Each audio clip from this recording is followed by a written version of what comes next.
Welcome to the urban jungles of Korea. South Korea, to be precise, of course. We're not going to that other Korea.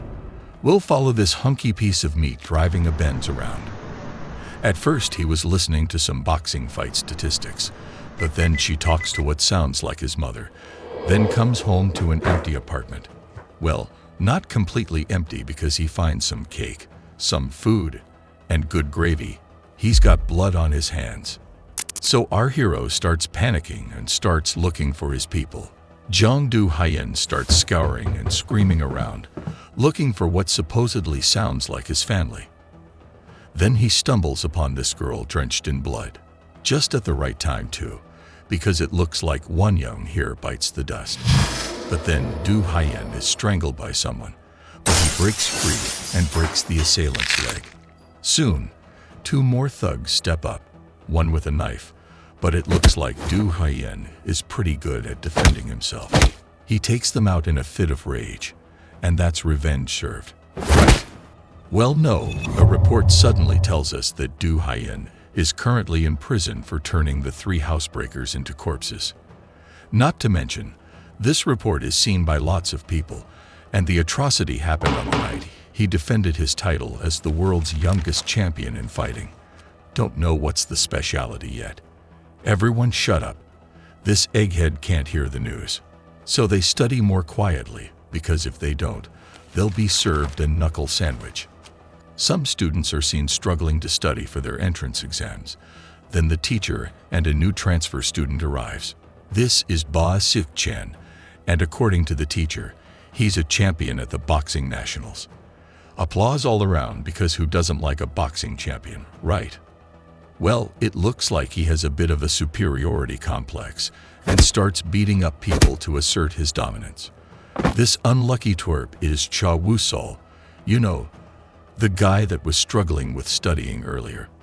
Sik-chan seems to have a bit of a sadistic side for him, so he chokes him down. Then one of his friends defends his honor.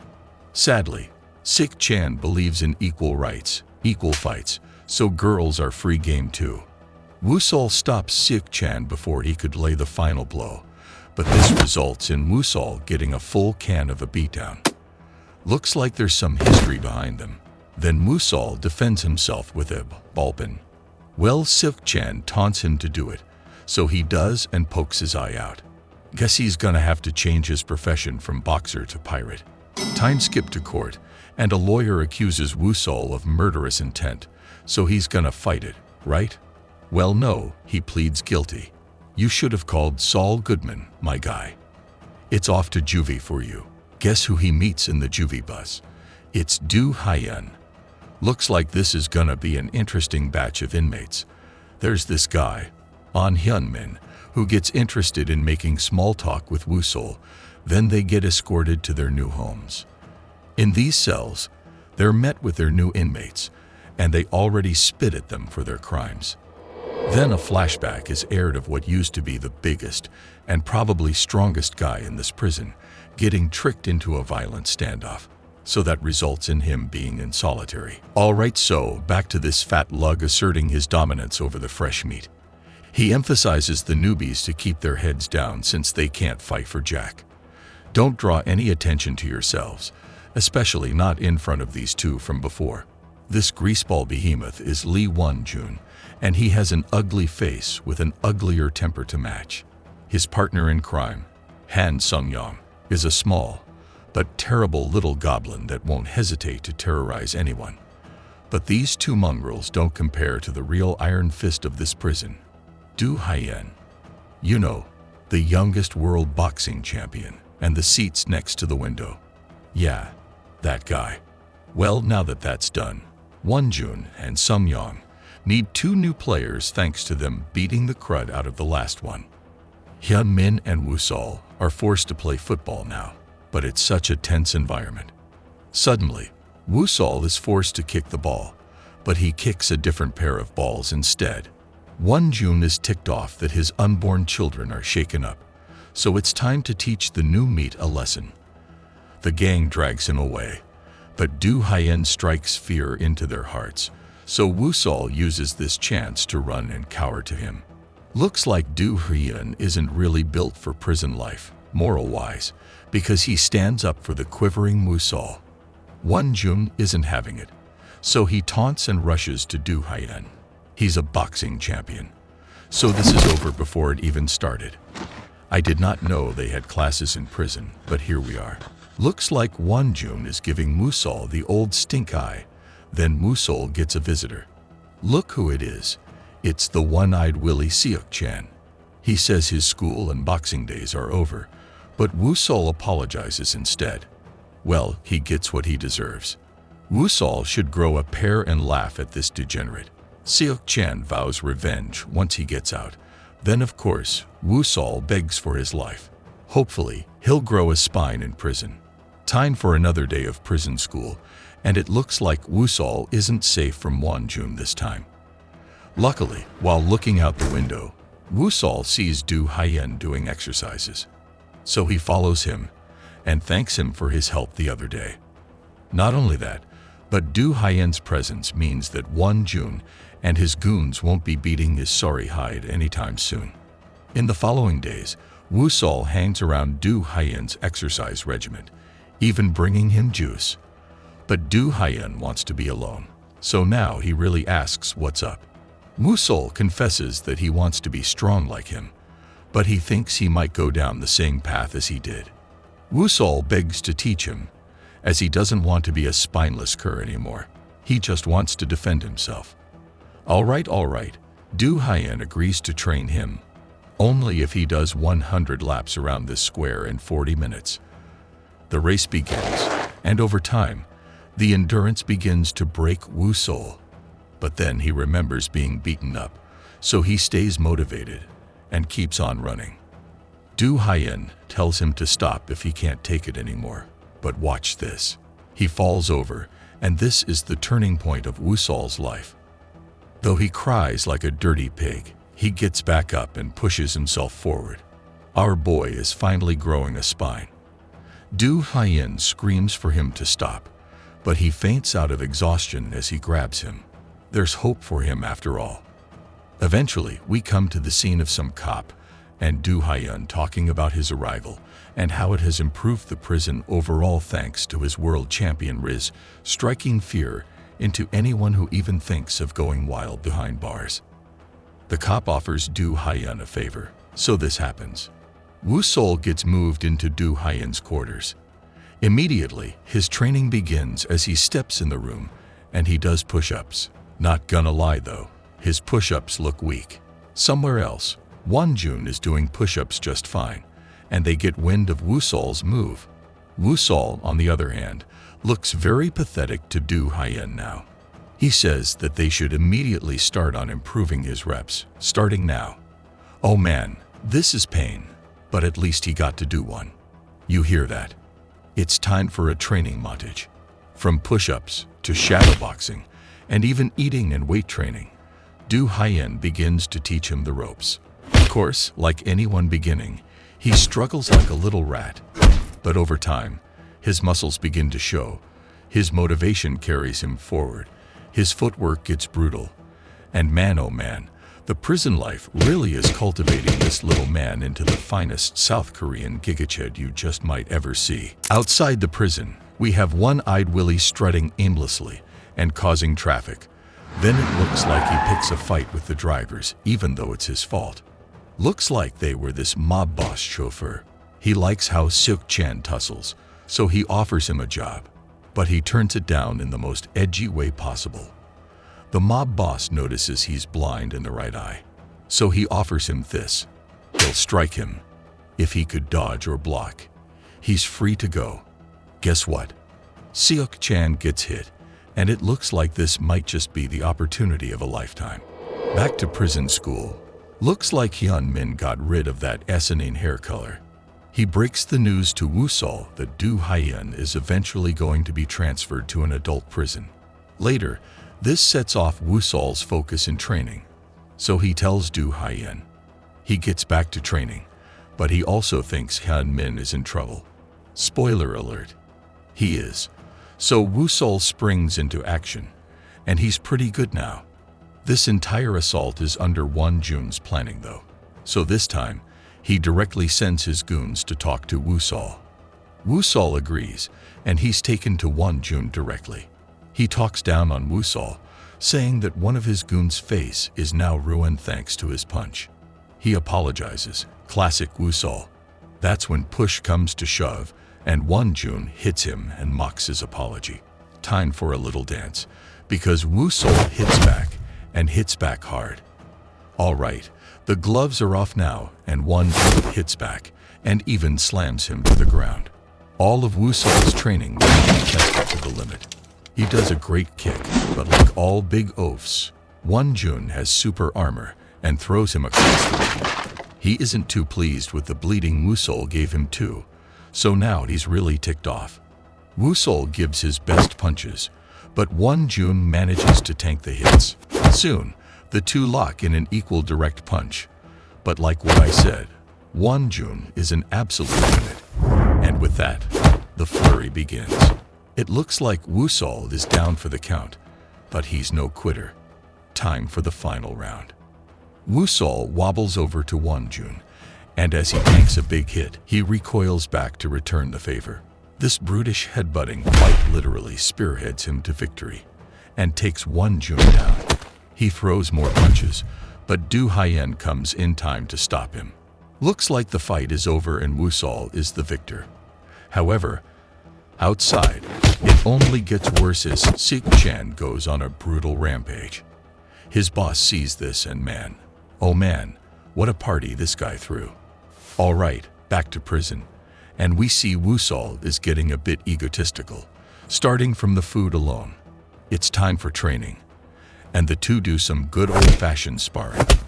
Wusol is losing a bit of focus again. Looks like Du Haiyan is getting stricter, but he lands a direct blow. Well, almost. He says he's too nice, so the training's off. Nah, just kidding. He's for real that the training's done. The day has arrived, and it looks like he's off to that adult prison. He packs his things, but he leaves Wusol with the kind words to encourage his persistence. Ergo, he's proud of how far he's come. Before he goes, he tells Wusol to be like a shark, either keep on swimming or sink. His master leaves proudly of his student. And once more, Wusol is alone now. You can train the wimp to be a jigachad, but you can never take the wimp out of him. So he cries for his master's departure. After crying, Wusol still trains. In the outside world, word gets out that Wusol is training and whooping some prisoner Tuckus, and so comes Jung Sang-hyup out of solitary. Remember him? The titan from the national judo team that got tricked into attacking Wonjun and Sungyang, which got him into solitary. Well, he's back up now and he knows about the newbie throwing hands, and guess what? He's gonna be his new roommate. Suddenly, later in the day, Sungyang asks politely for Wusol to fight him. If Wusol wins, he asks him to never give such a sting in the behind to others again, to which they get in a little heated debate. Then boom. Sungyang hits him with a sucker kick. How cowardly. In other news, it appears Sang-hyup crashes Hyun Min's place. He gets prepared for Wusol's arrival, and it looks like he's fine from that sucker kick. Wusol is not the violent type, as Sang-hyup was led to believe, so it looks like it's gonna be a peachy prison stay. That's until Sik Chan arrives for a little prison visit. On the same day, Wusol and Sungyang fight too. Of course, Wusol prioritizes the visit from Sik Chan. He's pleased that Wusol is training to fight him, and to display his sadistic tendencies more, he breaks two of his lackeys' fingers in front of Wusol. While that's happening, the Morons are out in the back, waiting for Wusol. He's taking too long, so Sang-hyup tries to be like Gandhi and diffuses the situation. Remember though, Gandhi beats his wife, so things turn sour. Just as a fight between Sang-hyup and Wonjun breaks out, here comes a daredevil. It's Wusol, and he's here to duke it out with Sungyang. The two fighters are ready, so let's rock. Unlike Wonjun, Sungyang is a very agile fighter, so he starts fast on the offensive. Wusol keeps up with dodges and blocks, but he's losing his footing pretty fast from the furious flurry of Sung Young. Wusol gets hit a few times, so he focuses and finally takes down Sung Young with him. He's finally on top and gives Sung Young a taste of his own flurry, but Sung Young blocks back. Time for a little grappling. Sung Young reverses this by crushing him down to the dirt. Wusol gets back up, but faces the strongest kick from Sung Young to the face. Ooh, that's quite the whopper. However, Wusol's greatest attribute is his persistence, to the point even Won Jun roots for him. He gets back up and rushes Sung Young down, beating him up and down. Then he puts him in a chokehold. He forces him to keep his promise, and it looks like Wusol wins, right? Nope, the cops win because they rain down on this party. Looks like Wusol finds himself in solitary now, but despite this situation, he continues to train in his cell. Time passes, and he's out. Eventually, the 4 greatest fighters in this prison meet up for a little peace talk. I mean, it's about time, right? Well, of course, these other 2 knuckleheads laugh it off. But Sang Hyup is pretty serious. I mean, there's not much in getting when you fight now, so the 2 gooms agree. So, the first order of business between this treaty: dividing up the chores to be better and more equal to everyone. Later, while doing chores, Hyun Min apologizes and thanks Wusol for everything he's done, as Hyun Min will be out of prison soon. Time marches forward, and the 4 top brasses of the prison actually become good friends over time. Boys will be boys, and fights can actually get you respect. That's the rule of the streets. In the adult prison, we find Du Haiyan training some other poor schmuck, but it's obvious in his eyes that he misses training his first student, Wusol. Speaking of Wusol, here he is now, and he's about to become a free man. But before he goes, he asks one last request: to take a look at the old training ground and reminisce of the good old days of when Wusol was training with Du Haiyan. There's a lot of ups, there's a lot of downs, there's a lot of hardships, but it was all worth it. With that, Wusol finally breathes the outside air, and he's now a free man. I told you a good prison could really give anyone a hard-boiled spine. But the trouble is not over, because outside waiting for him is Seok Chan. At first he ignores him, but then he asks Seok Chan why he hates him. Seok Chan responds that he doesn't hate him, but they have to see this fight through. Hear that? It's time for our long-awaited boss battle. The 2 rush in very quickly against each other, and Seok Chan gets the upper hand at first. That's until Wusol recoils back and hits a staggering amount of times. Seok Chan taunts him as if this was a modern warfare lobby with his mom. Then he socks him right in the jaw, and he falls. Of course, this is Wusol we're talking about, so he gets back up and serves the rawest knuckle sandwich to Seok Chan's face. The 2 duke it out, but Seok Chan comes out on top. While on the ground, Wusol remembers his master's words, and with that, he's back up. He takes some hard-hitting punches, but Wusol doesn't stop. Then, here comes Wusol's signature headbang. Following that is a devastating right hook to Seok Chan's left eye. This deals some major damage, and the 2 just resort to their toughness alone, trading blows slowly, but painfully.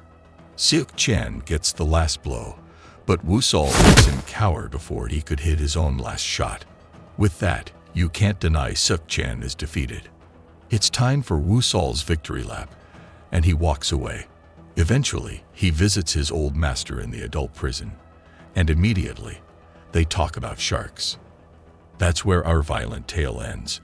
Pace your breathing, because that's it for Shark: The Beginning. Starring Wai Ha-jun, Won Chang-jung, and Kim Min-suk. Which was your favorite fight? Let us know in the comments below using #CinemaRecap, and we'll see you in the next street fight.